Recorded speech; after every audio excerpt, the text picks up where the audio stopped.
Halo sobat rebahan, selamat datang di channel hiburan kaum rebahan.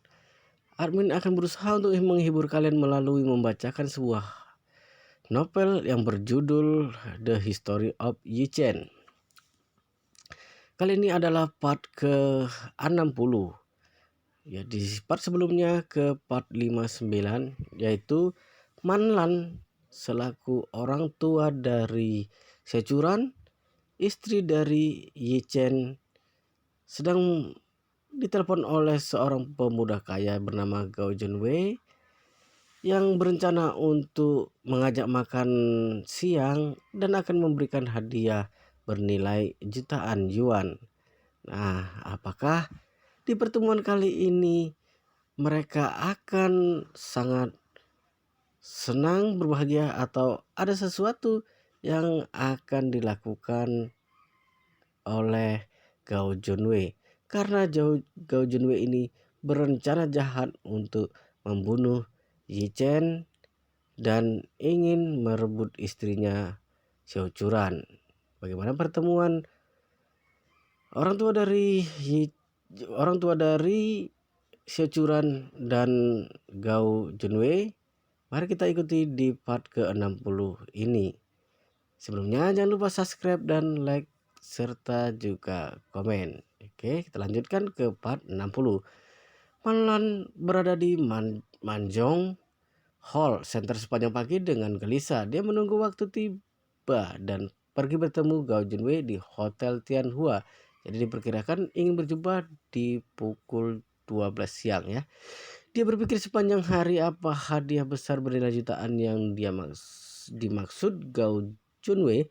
Perhiasan, batu permata, uang tunai, cek, atau barang lainnya. Bagi Manlan yang suka mengambil keuntungan ini, hadiah jutaan dari Gao Junwei benar-benar sangat menarik. Terakhir kali Manlan mendapatkan cek sebesar 140.000 dari Xiao Churan dan mengambil 160.000 darinya sehingga membuatnya senang berhari-hari. Jadi hatinya merasa gatal ketika memikirkan akan segera mendapatkan hadiah besar Gao Junwei. Manlan pamit kepada teman-teman yang bermain kartunya pada jam 11.30 setelah keluar dari pintu gerbang Mahyong Hall Center dan langsung naik ke taksi ke Hotel Tianhua. Dia tiba di tempat yang telah disepakati kedua belah pihak. Dia tidak buru-buru masuk tetapi berdiri di luar restoran menunggu kedatangan Gao Junwei. Segera sebuah mobil hitam Mercedes-Benz perlahan-lahan berhenti di depannya. Segera setelah itu pintu mobil terbuka. Seorang pria muda tampan berjas melangkah keluar dari mobil. Orang yang datang adalah Gao Junwei. Gao Junwei terlihat tampan dan sangat keren. Tapi satu-satunya kekurangannya adalah jalannya pincang. Banyak gadis yang tertarik dengan penampilan Gao Junwei yang tampan serta mobil mewah Mercedes-Benz. Mata mereka terlihat bersinar, tapi menghela napas sepanjang ketika melihat kakinya yang pincang dan langsung pergi. Gao Junwei merasa kesal dan marah dengan semua ini. Dia sangat membenci Yi Chen dan si Tiangqi. Dia ingin segera menyingkirkannya. Namun saat ini Manlan sedang tidak jauh di depannya, jadi dia tidak bisa menunjukkan kebencian di hatinya. Dia berjalan pincang di hadapan Manlan. Gao Junwei berada di depan Manlan, tersenyum dan berkata, "Bibi, maaf membuatmu menunggu lama." Manlan buru-buru berkata, "Aduh Junwei, kamu terlalu sungkan. Bibi juga belum terlalu lama." Dia berkata sambil melihat Mercedes yang ada di belakang Gao Junwei dan bertanya dengan heran, "Mobil Mercedes-Benz ini mobil barumu?" Gao Junwei tersenyum, "Benar, Mercedes-Benz S500 ini aku beli di showroom mobil pagi ini. Harganya tidak terlalu mahal, hanya lebih dari 1,6 juta." Dia berkata dengan memberikan kunci kepada Manlan serta berkata, "Bibi, lebih baik kamu terima kunci mobil ini." Manlan terlihat bingung setelah dia menerima kuncinya dan tidak bisa menahan diri untuk bertanya, "Junwei, apa ini?" Gao Junwei tersenyum dan berkata, "Bibi, ini adalah hadiah besar yang aku katakan di telepon. Aku lihat Paman Xiao dan Curan punya mobil BMW. Kamu belum punya mobil. Ini benar-benar keterlaluan dan aku merasa bersalah padamu." Manlan sangat bersemangat dan berkata, "Aduh Junwei, ini terlalu mahal, bagaimana Bibi bisa menerimanya?" Meskipun dia berkata seperti itu, tapi dia memegang erat kunci yang ada di tangannya, sama sekali tidak terlihat ingin dikembalikan kepada Gao Junwei. Tentu saja Gao Junwei tahu dengan siasatnya ini. Dia tersenyum dan berkata, "Bibi sejujurnya paman dan curan mengendarai BMW seri 5 yang jika ditotalnya hanya senilai 900.000, sama sekali tidak bisa membandingi kemewahan Mercedes-Benz S500. Aku lihat kepribadian Bibi seharusnya mengendarai Mercedes-Benz, jadi terimalah mobil ini." Hati Manlan sudah berseri-seri. Dia adalah perwakilan ibu mertua yang sering terlihat di masyarakat. Di matanya tidak ada yang lain selain uang. Menurutnya, hal terpenting dari seorang menantu adalah uang. Selain itu, harus bersedia mengeluarkan uang untuknya. Jika tidak, tidak peduli seberapa baik menantu itu, di matanya hanya omong kosong. Pria seperti Gao Junwei adalah calon menantu terbaik karena dia rela membelanjakan uang untuk ibu mertuanya. Sekarang dia masih belum bersama putrinya tapi sudah sangat bermurah hati. Dia ingin memberikan Mercedes-Benz senilai 1,6 juta untuknya. Jika Xiao Churan benar-benar bersamanya kelak, bukankah dia akan memberinya villa besar, kapal pesiar besar? Dia sangat bersemangat ketika memikirkan ini. Namun dia harus berkata sopan. Dia memegang lengan Gao Junwei dan berkata dengan serius, "Aduh Junwei, kamu benar-benar membuat bibit tersentuh. Tapi mobil ini terlalu mahal. Jika aku menerimanya, takutnya tidak pantas, bukan?" "Kenapa bisa tidak pantas?" Gao Junwei berkata dengan serius. "Bibi, aku tulus memberi Anda hadiah. Anda terima saja, tidak ada kata tidak pantas." Malan merasa sangat senang melihatnya berkata dengan begitu tegas. Dia berhenti bersikap sopan. Dia langsung memasukkan kunci ke dalam sakunya dan berkata sambil tersenyum, "Kalau begitu, Bibi tidak akan sungkan lagi dan akan menerimanya. Terima kasih banyak, Junwei." Gao Junwei melirik ekspresi tamaknya. Dia mencibir dalam hati. Dengan sifat tamak ibu curan ini, sepertinya rencana dia dan ayahnya pasti bisa terwujud. Namun dia hanya berpikir seperti itu di dalam hati, tetapi tetap berkata dengan sopan, "Bibi, kita jangan berdiri di luar lagi. Mari kita masuk dan makan sambil mengobrol." Manlan sangat bersemangat dan segera mengangguk. "Baik, baik, mari kita masuk, kita mengobrol di dalam." Mereka berdua masuk ke dalam hotel Tianhua. Gao Wei langsung meminta pelayan membawa mereka ke tempat pesanan mereka. Setelah mereka berdua duduk, Gao Junwei memesan satu meja penuh makanan mahal. Ketika makan, Gao Junwei berpura-pura merasa bersalah dan berkata, "Bibi, sewaktu Paman Xiao dirawat di rumah sakit dulu, aku malah mengundang dokter jelek ke sana. Aku tidak benar dalam masalah ini. Aku minta maaf pada Anda." Manlan melihat Gao Junwei sambil tersenyum. "Kamu tidak perlu bersikap seperti ini. Bibi tidak menyalahkanmu atas apa yang terjadi waktu itu. Kamu juga korban." Gao Junwei mengangguk melihat Manlan dan berkata dengan serius, "Bibi, aku katakan sejujurnya padamu, aku ingin mengejar curan dan ingin menjadikannya sebagai istri. Apakah Anda setuju?" Manan sangat senang mendengar kata ini. "Setuju, setuju. Bibi setuju sekali. Bibi katakan sejujurnya padamu. Bibi sebenarnya sejak awal sudah menganggapmu sebagai calon menantuku." Gao Junwei menghela napas dan berkata, "Anda memang berpikir seperti itu, tapi aku takut curan masih membenciku sekarang. Jika kesalahpahaman kami tidak diselesaikan, aku khawatir aku tidak akan bisa bersamanya seumur hidup ini." Manuel segera berkata, "Ada salah paham apa? Bukankah bisa dijelaskan? Jika kamu tidak nyaman mengatakannya, maka Bibi yang akan membantumu."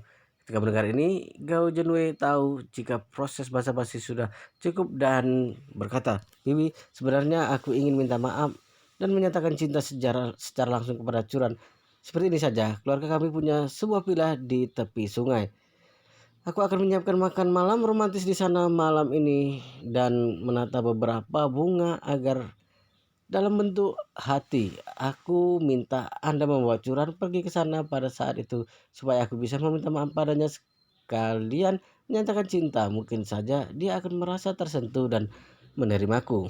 Aduh Junwei, kamu perhatian sekali. Mata Manlan bersinar dan segera berkata, baiklah, aku akan menelpon Curan sekarang. Setelah itu dia mengeluarkan ponsel dan menelpon Curan. Hati Gao Junwei merasa senang dan segera berkata, Bibi, Anda jangan bilang kalau aku yang mengajaknya. Jika tidak, dia pasti tidak akan datang menemuiku. Setelah itu Gao Junwei berkata lagi, Anda bisa katakan padanya jika kamu punya teman yang akan merenovasi villa besar di tepi sungai dan berharap meminta dia yang mendesainnya. Dia mewakili jiwa kerja yang kuat. Dia memiliki jiwa kerja yang kuat. Dia pasti akan langsung setuju begitu mendengar ada pesanan pada saat itu. Anda datang bersamanya. Ketika aku menyatakan cinta padanya, kebetulan Anda bisa mengatakan sesuatu yang bagus. Mata Manan menyala dan berkata, bagus sekali, lakukan seperti yang kamu katakan. Mata John Wei bersinar jahat dan penuh siasat. Malam ini aku akan menaklukkan Xiao Curan yang cantik, kemudian mencoba Mandan yang masih menawan, lalu menelpon Yi Chen datang lalu menembaknya. Pada saat ini Xiao Curan, Yi Chen dan ayahnya Xiao Changkun sedang makan siang di rumah. Ketika Yi Chen pergi ke dapur mencuci piring seperti biasanya, tiba-tiba Chen Xiao Zhao menelponnya. Begitu telepon terhubung, Chen Xiao Jauh bertanya dengan malu-malu, Master Yi, apa yang Anda lakukan? Sedang di rumah, Yi Chen berkata datar. Dia bertanya, ada apa? Ada urusan apa mencariku? Xiao Jiao Jauh berkata, aku menelponmu karena ingin melaporkan sesuatu padamu. Katakan. Chen Xiao Jauh berburu berkata, masalahnya seperti ini. Kemarin Gao Junwei dan Xiao Yiqian datang mencari kakekku dan meminta kakek mengobatinya. Kakekku tidak tahu jika Xiao Yiqian telah menyinggung Anda. Dia hampir saja memberikan setengah obat yang kamu berikan padanya waktu itu kepada Xiao Yiqian. Yichen bertanya dengan penasaran, kenapa? Apakah hubungan keluarga kalian dengan Xiao Yiqian sangat baik? Kakekmu bahkan memberikan obat yang begitu berharga. Yichen tahu jika si Tiangqi menganggap obat yang dia berikan padanya sebagai harta karun yang sama pentingnya dengan nyawanya. Barang yang begitu penting itu tentu saja tidak akan diberikan kepada seorang yang tidak dikenal atau orang yang hanya memiliki hubungan biasa saja. Chen Xiaozhou buru-buru berkata, kakekku dan kakek Xiao Yiqian adalah teman lama. Keduanya telah berteman lama, maka kedua keluarga kami juga telah memiliki hubungan selama bertahun-tahun. Akhirnya Chen Xiaozhou memberitahu penyebab hubungan kakek dan keluarga Chen yang telah terjalin selama bertahun-tahun. Chen baru mengerti setelah mendengarnya.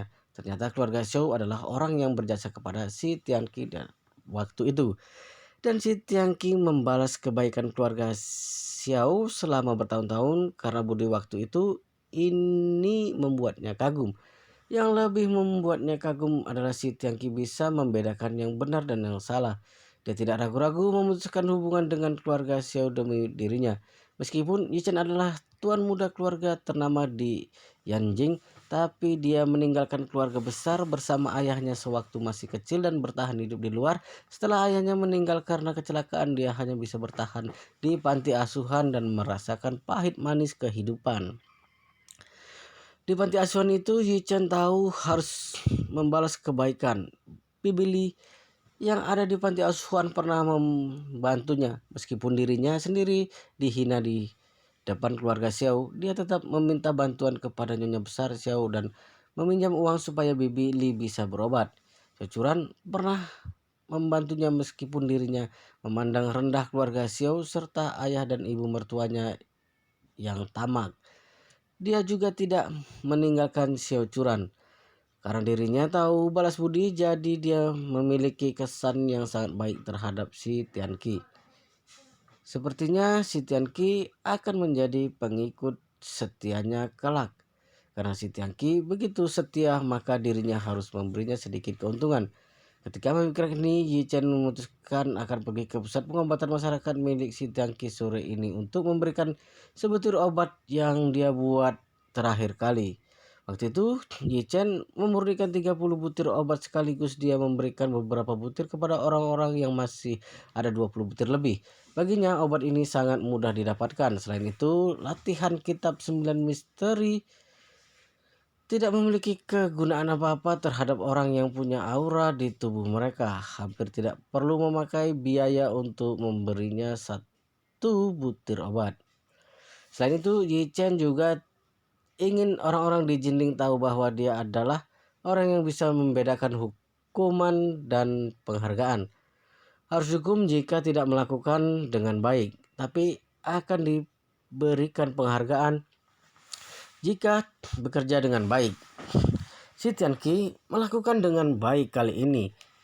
Jadi, dia akan memberikan sebutir obat ajaib yang dia impikan.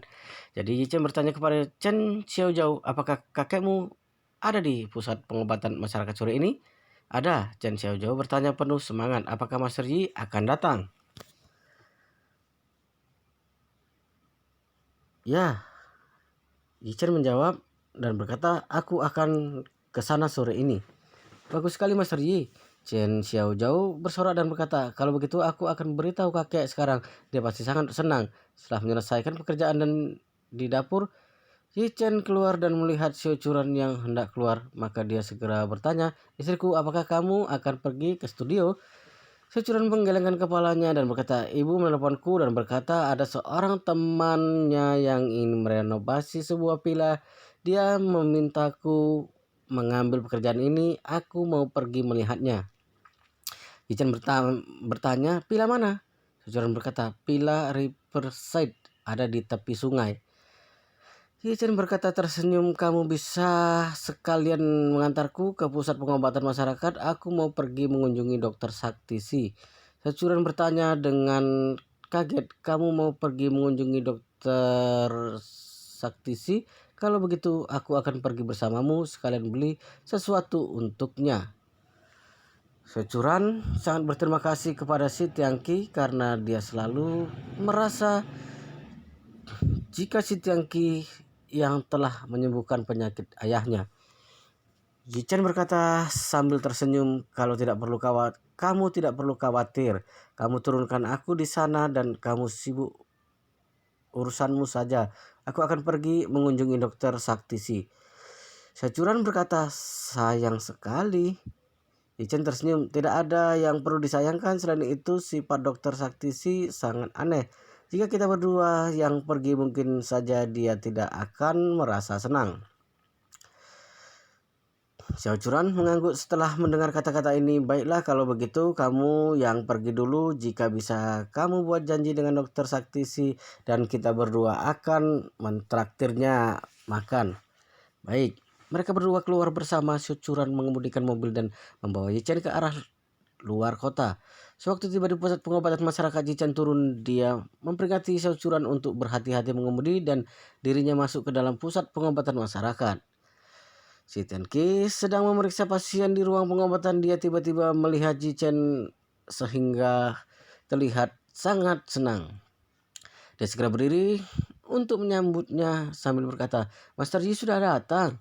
Yi Chen tersenyum tipis dan berkata, kamu kerja dulu, tidak perlu pedulikan aku.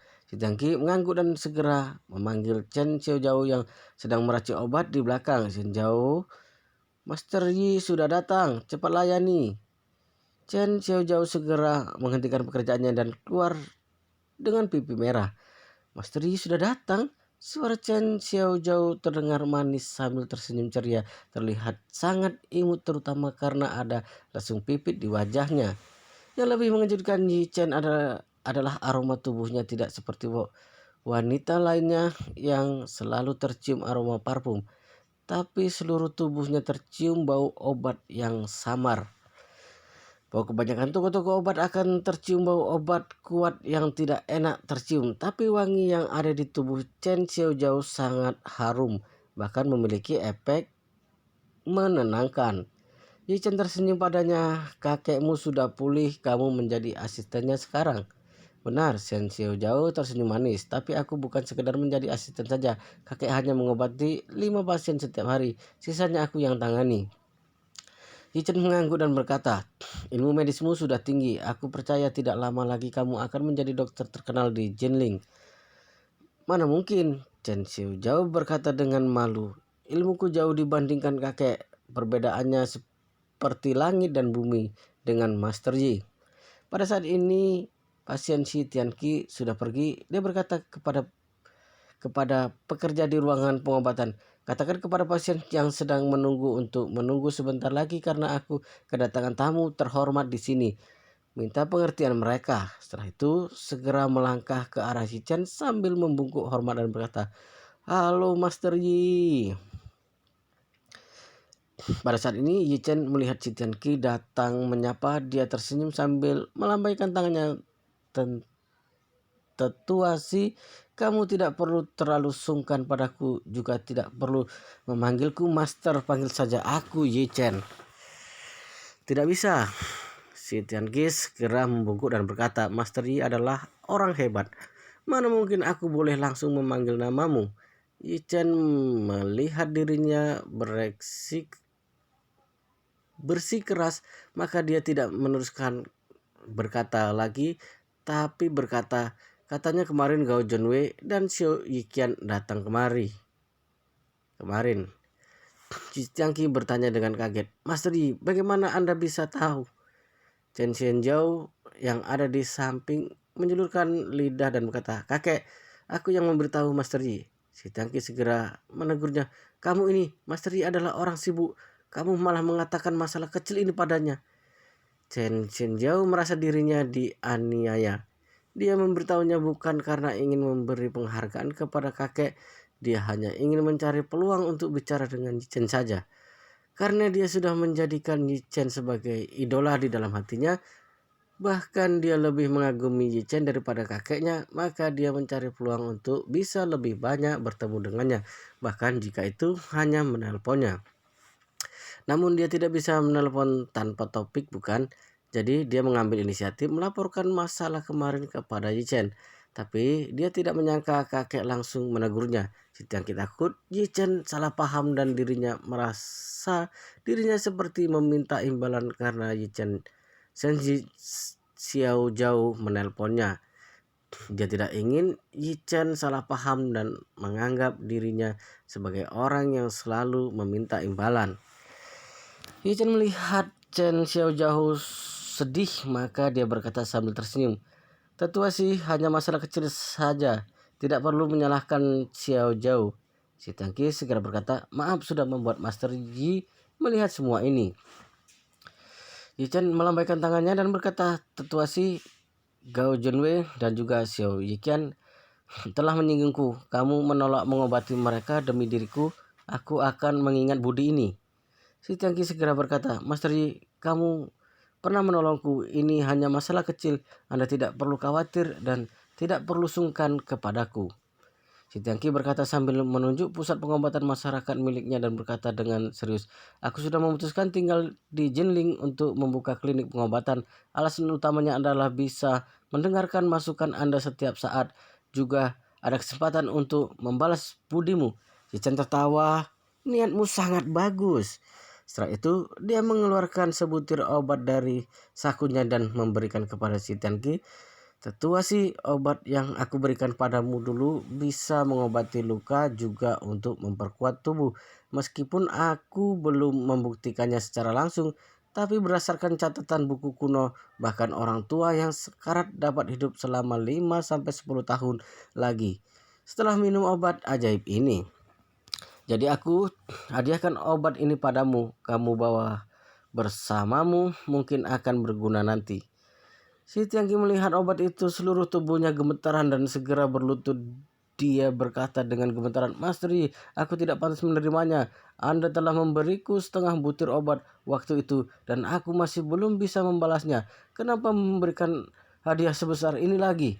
Chen Xiaozhou juga ikut berlutut ketika melihat kakeknya berlutut, tetapi dirinya sangat pintar karena meletakkan kedua tangan di atas lututnya. Mata besarnya juga jernih menatap Yi Chen dengan malu. Yi Chen telah menghadiahkan beberapa butir obat ajaib kepada orang lain. Meskipun beberapa orang ini tahu obat ajaib sangat berharga, tapi orang yang paling tahu nilainya adalah si Tiangki. Pertama-tama karena si Tiangki telah berada di bidang pengobatan seumur hidupnya, juga mengerti dunia pengobatan sehingga dia tahu dengan jelas seberapa hebat khasiat obat ini. Ini adalah barang langka di dunia, bahkan sulit menemukan obat yang kedua. Yang kedua, si Tiangki sudah tua. Semakin tua seseorang maka semakin tahu dengan takdir. Memangnya bisa berbuat apa meskipun dokter terkenal di dunia? Setelah orang berumur lebih dari 80 tahun, ada kemungkinan tiba-tiba meninggal sewaktu tidur. Obat ajaib ini bisa membuat orang tua sekarat memperpanjang umurnya. Ini bukan hanya sebutir obat saja, ini merupakan hidup beberapa tahun. Tentu saja si Tiangki menginginkan obat ini, tapi dia tidak berani menerimanya. Wow, luar biasa sekali. Si Tiangki mendapatkan obat ajaib lagi dari Yi Chen. Tapi cerita ini sampai di sini dulu untuk episode ataupun part ke-60 ini ya. Kita lanjutkan di part ke-61 di video berikutnya. Tapi sebelumnya jangan lupa subscribe dan aktifkan lonceng notifikasi, karena jika admin upload video terbaru kalian mendapatkan notifikasi terlebih dahulu dan bisa melihatnya lebih dulu dibandingkan dengan orang lain. Dan jika kalian menyukai video seperti ini, silakan like. Jika kalian berkenan, share juga video ini ke teman lainnya supaya teman lainnya juga mendapatkan hiburan seperti ini. Oke, kita lanjutkan di part berikutnya, di video berikutnya, yaitu part ke-61.